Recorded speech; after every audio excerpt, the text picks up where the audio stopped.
Hello everyone, welcome to our channel. Videos की notification पाने के लिए चैनल को सब्सक्राइब करना न भूलें। डिक्टेशन स्टार्ट होगी 5 सेकेंड बाद। 5, 4, 3, 2, 1 स्टार्ट। निर्भया हत्याकांड के चारों दोषियों को शुक्रवार सुबह तड़के फांसी पर लटका दिया गया। स्टॉप। बता दें, निर्भया कांड की गूंज पूरी दुनिया में हुई थी। स्टॉप। दोषियों के खिलाफ कार्रवाई की मांग को लेकर देश भर में जिस तरह से लोग सड़कों पर उतरे थे और राष्ट्रपति भवन के आसपास कई दिन तक हजारों लोगों की भीड़ ने आक्रोश व्यक्त किया था। पैराग्राफ।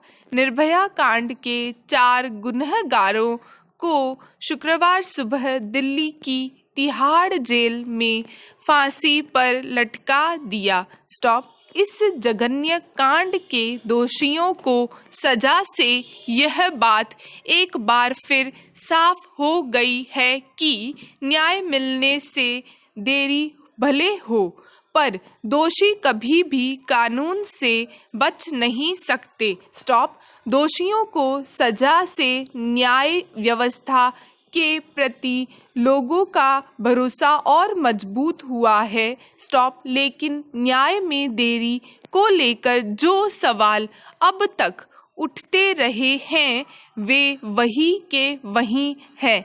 स्टॉप। दुनिया भर में भारत को शर्मसार कर देने वाली इस घटना को अंजाम देने वाले जिस तरह से आखिरी वक्त तक अपने बचाव के लिए कानूनी दावपेच आजमाते रहे और सजा पर अमल टलता रहा, उससे हमारी न्याय प्रणाली की पेचीदगी और इसके काम करने के तरीके पर सवाल उठने लाजिमी हैं।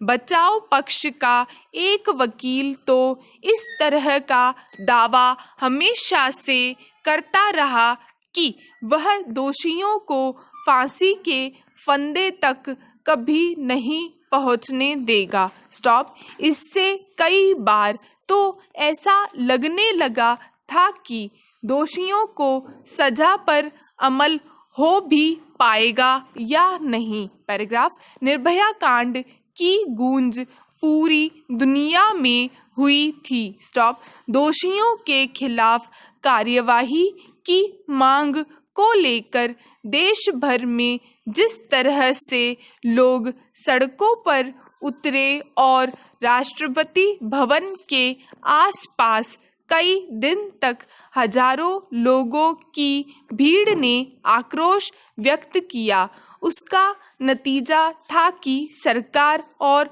अदालत पर कार्यवाही के लिए एक तरह का भारी दबाव बना और मामले में नियमित रूप से सुनवाई हुई। स्टॉप। पुलिस ने जिस तरह की फुर्ती दिखाई और सभी आरोपियों को जल्द पकड़ लिया और मामले से जुड़े सबूत जुटाकर उन्हें अदालत में रखा, उससे यह साफ हो गया कि अगर पुलिस चाहे तो ऐसे मामलों के वर्षों तक लटकने की नौबत ही न आए। स्टॉप। इस मामले की सुनवाई त्वरित अदालत में चली और 1 साल से भी कम समय में सभी दोषियों को सजा सुना दी गई। पैराग्राफ। लेकिन इसके बाद 7 साल से भी ज्यादा समय तक दोषियों के वकील जिस तरह से कानूनी जटिलताओं और प्रक्रियाओं का फायदा उठाते हुए मामले को खींचते रहे, वह हमारी न्याय प्रणाली के लिए एक बड़ी चुनौती है। स्टॉप। राष्ट्रपति से दया याचिका खारिज हो जाने के बाद भी जिस तरह दोषी सुप्रीम कोर्ट का दरवाजा खटखटाते रहे, किसी न किसी बहाने पुनर्विचार याचिकाएं दाखिल करते रहे वह हैरान करने वाला रहा।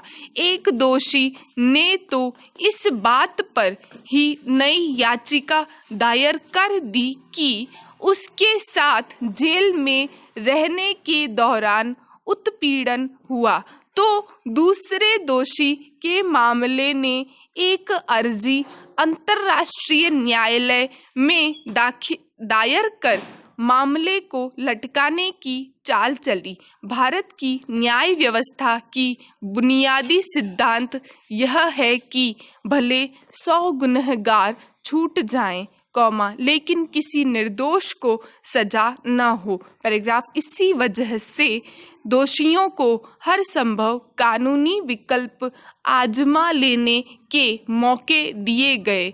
हालांकि सभी दोषियों के खिलाफ सारे पुख्ता सबूत थे, इसलिए सजा मिलने से कोई नहीं रोक सकता था। शायद ही पहले कभी ऐसा हुआ होगा जब राष्ट्रपति की ओर से दया याचिका खारिज हो जाने के बाद मामले को इतना खींचने की कोशिश हुई।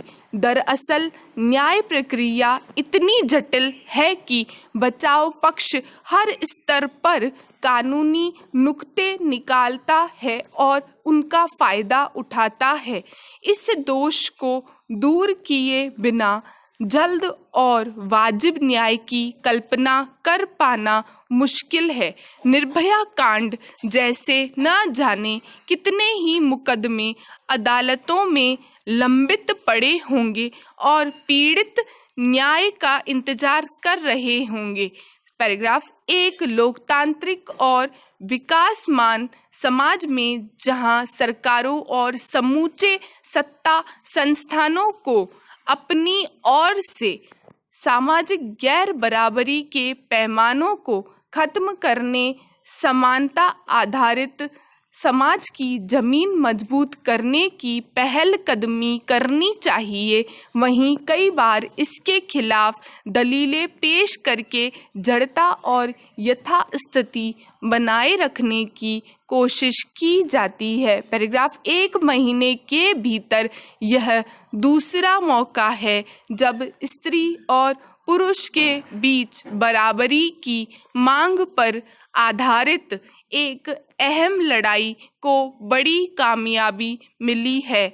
पिछले महीने सुप्रीम कोर्ट ने सेना में शॉर्ट सर्विस कमीशन के तहत आने वाली महिला अफसरों को स्थायी कमीशन पाने का हकदार होने के पक्ष में फैसला दिया था।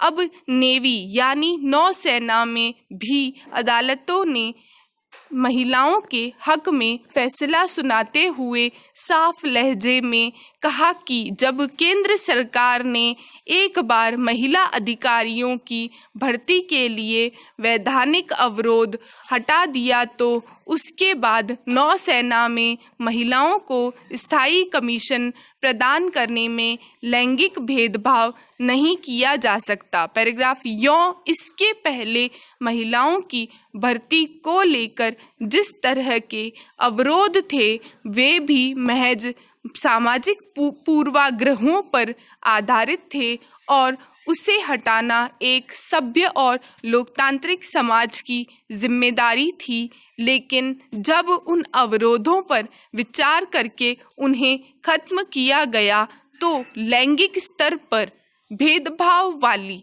परंपरा को कायम रखने का कोई मतलब नहीं था। इसलिए सुप्रीम कोर्ट ने अगर ऐसे आग्रहों को मानने से इनकार किया और बराबरी के हक में फैसला दिया तो इसे व्यवस्था में बदलाव को जगह देने की प्रक्रिया कहा जा सकता है। पैराग्राफ यह विडंबना है कि एक लोकतांत्रिक और विकासमान समाज में जहां संस्कारों और समूचे सत्ता संस्थानों को अपनी ओर से सामाजिक गैर बराबरी के पैमानों को खत्म करके समानता आधारित समाज की जमीन मजबूत करने की पहल कदमी करनी चाहिए, वहीं कई बार इसके खिलाफ दलीलें पेश करके जड़ता और यथास्थिति बनाए रखने की कोशिश की जाती है। पहले सेना में और फिर नौसेना में महिला अधिकारियों को स्थायी कमीशन देने के मसले पर सरकार ने जैसा संकीर्ण रुख अपनाया वह अफसोसजनक है। स्टॉप। तो ये था हमारा आज का डिक्टेशन। Thanks for watching.